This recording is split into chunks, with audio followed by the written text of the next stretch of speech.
ነው ሲባል በሶስት ወገን ነው እልቅናው። በስንት ወገን አልኳችሁ? በስንት ወገን? በሶስት ወገን የአይሁድ አለቃቸው ነው። አንደኛው በእውቀት የአይሁድ አለቃቸው ነው። በምን አልኳችሁ? በእውቀት ምሁረ ኦሪት ነው።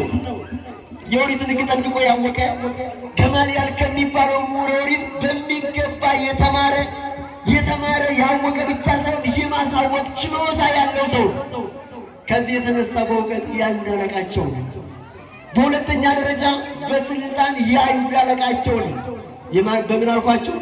በስልጣን በተለይም በአይሁድ ዘንድ እስራኤላውያን በዚያን ዘመን አይሁድ በሮማውያን የቅኝ ግዛት ስር በነበሩበት ሰዓት ሃይማኖታዊ ጉዳያቸውን የሚመለከቱበት ታላቅ ሸንጎ ነበራቸው። 70 ሊቃናት የሚሰበሰቡበት 70 ሰዎች የዛ ሸንጎ አባል የሆኑ ትልቅ የሆነው ነገር በዛ ሸንጎ ነው የሚወሰነው። ኒቆዲሞስ የዚህ ሸንጎ አባል ነው።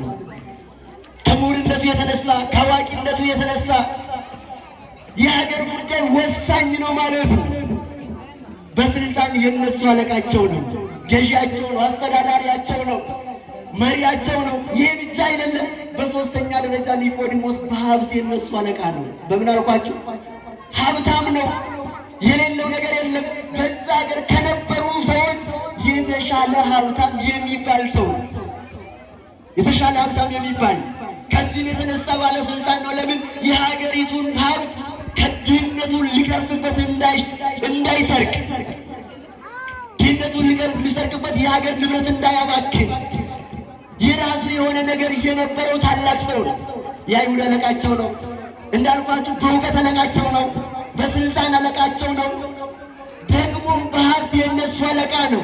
ታዲያ እነዚህን ሶስቱን አጣምሮ የያዘ ከፈሪሳውያን ወገን የሆነ ይህ ሰው ጌታችን መድኃኒታችን ኢየሱስ ክርስቶስ በዚህ ምድር ላይ ተገልጦ ቅዱስ ወንጌልን በሚያስተምርበት ጊዜ በሌሊት ወደ ጌታችን ወደ መድኃኒታችን ወደ ኢየሱስ ክርስቶስ መጣ ይላል። በምን ሰዓት መጣ?